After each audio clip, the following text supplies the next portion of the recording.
Here's your wrestling news for November 23rd, 2021. We're kicking off today with Bronson Reed now going by Jonah Rock, who has found his way to Impact Wrestling. At Turning Point, Josh Alexander was cutting a promo in the ring before being cut off by Rock, who gave the former world champion quite the beatdown, culminating in a top rope splash.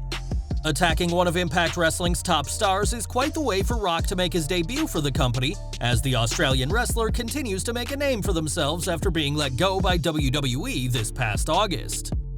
This year, Triple H's role in WWE changed dramatically as he lost control of NXT to his father-in-law, Vince McMahon. A cardiac event suffered just days before NXT 2.0's relaunch has forced the game to work from home for the past couple of months, but Triple H will remain with the company despite what some people are saying. Recently, a rumor circulated online that backstage tensions with Vince have finally boiled over and that Triple H is planning on leaving WWE to start his own company. On the Wrestling Observer Forum, Dave Meltzer set the record straight, saying that between his health issues and the cost of starting a company being far too much, there's no truth to the rumor of the game starting his own promotion. Triple H has been a member of the McMahon family since his real-life wedding to Stephanie in 2003, and although things may be very tense with the chairman over NXT 2.0, the game isn't on the hunt for a new job. On January 29, 2022, WWE will host their annual Royal Rumble, headlined by the two titular Rumble matches. As of right now, Big E won't be in the men's Rumble match, but the WWE Champion unsurprisingly has a vested interest in seeing who could be challenging him at WrestleMania 38. Speaking to Barstool's Wrastlin' podcast, Big E was asked who he'd like to see win the men's Rumble match and avoided picking either member of the New Day. "I feel like the lazy answers would be either Kofi or Woods, so I'll just go with someone who's not that. You know what? Let's give Cesaro should win the Royal Rumble. Man, Cesaro is so damn good at what he does in the ring. I'd love to see Cesaro get hot again." Considered by many to be WWE's best superstar to never become world champion, fans have been hoping to see Cesaro win the big one for years, but he hasn't so far. Cesaro's last world title opportunity came at WrestleMania Backlash, where he fell to Roman Reigns, and time will tell if WWE ever pull the trigger on the Swiss Cyborg. Last night, Raw Tag Team Champions RK Bro defeated SmackDown Tag Team Champions The Usos, and history was made by Randy Orton. Competing on his 177th WWE pay-per-view, Orton now has more pay-per-view matches than any other superstars, and has earned some props from his most fierce rival. On Twitter, John Cena praised Orton's achievement, calling it nothing short of mythical, and said that Orton's pay-per-view streak is something he'll never be able to reach. Although Orton has said he's not one to keep records or statistics about his career, his accolade is something that may never be matched in the future of WWE, and it marks just another huge accolade for the surefire Hall of Famer. On September 10th, WWE's Super SmackDown event took place inside Madison Square Garden, but not everything planned made it to TV. A match between Zelina Vega and Toni Storm was canceled due to time constraints, which fans felt was incredibly distasteful given that Vega had custom ring gear made for her father, Michael Trinidad, who died 20 years prior in the 9/11 attacks. Cutting Vega from a show in New York one day before the anniversary of 9/11 rubbed fans the wrong way, and while speaking to Alex McCarthy of TalkSport, Vega spoke about the backstage fallout of her being snubbed. She said, "When it got cut, Vince McMahon called me and apologized. Listen, this wasn't done to you personally or anything, it was literally just the time. I had to make that call, and I'm so sorry." Vega added that she loves her fans, but wishes they knew that the chairman personally apologized for what happened. Since then, Vega has been drafted to Raw and become the Queen's Crown winner, but many still feel Vega should have been able to compete on such an important night in her life. Over to Raw next, as Seth Rollins is one of the most effective heels on the Red brand, and one fan in the Barclays Center wanted a piece of the former Universal Champion in a way that crossed the line.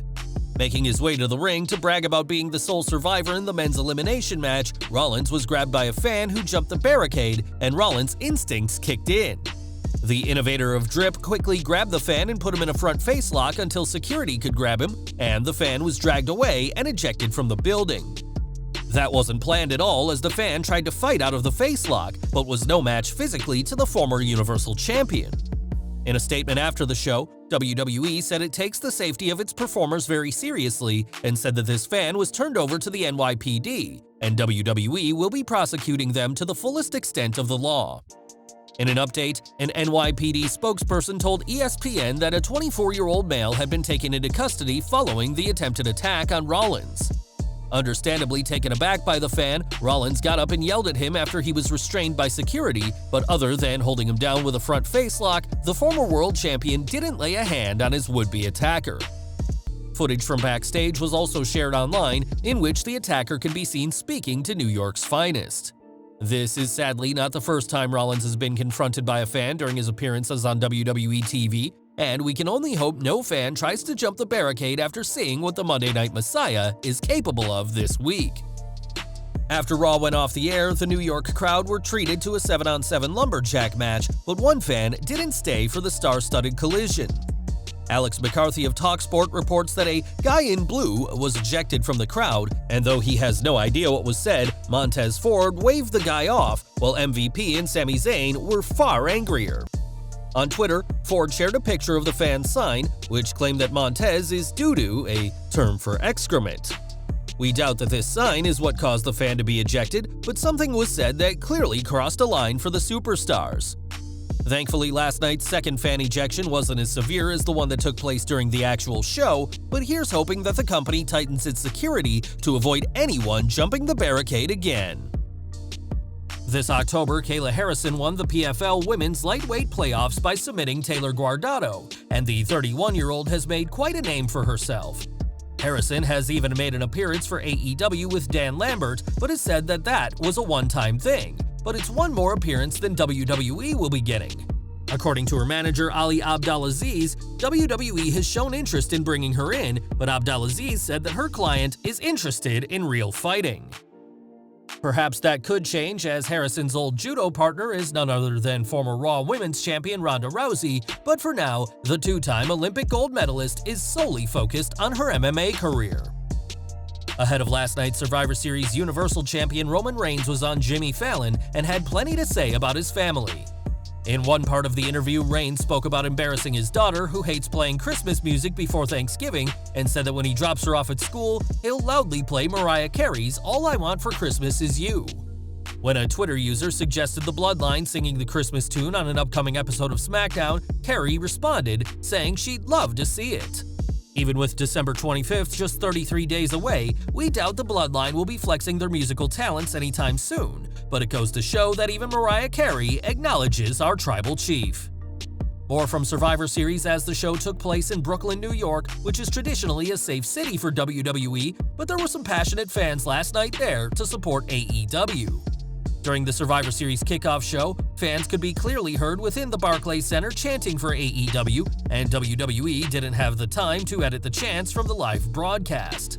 It was only a few months back that AEW ran their Grand Slam shows in Brooklyn and garnered themselves a ton of attention, and clearly the city still has lots of love for AEW at the expense of Vince McMahon.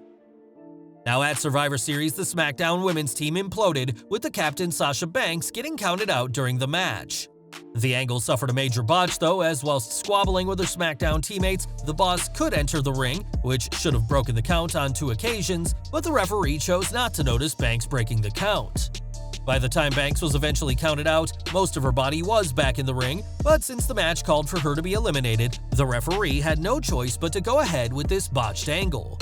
This wasn't the only botch of the night, as Charlotte Flair and Becky Lynch had an incredible, if not sloppy, war to start the show. During the match, several high spots were missed, including Charlotte's signature moonsault, which the reigning SmackDown Women's Champion has hit countless times. Lynch wasn't blameless in the match either, as she was involved in some awkward maneuvers before she finally picked up the win.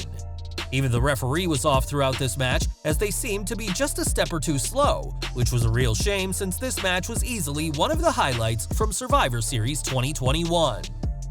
And we're ending today with Bret Hart, who's been spotted with some interesting folks. In a series of photos from Wales Comic-Con, the Hitman can be seen posing with AEW's Kenny Omega and Women's World Champion Dr. Britt Baker. Fans will remember that it was the Hitman who debuted the AEW World title at Double or Nothing 2019, and we'll have to see if Bret ends up with a bigger role in the company after this very interesting meetup. Well guys, that's our news for today. Please share your comments below. Also hit the like button, subscribe to our channel, and hit the bell icon to receive all notifications. And as always, Thanks for watching!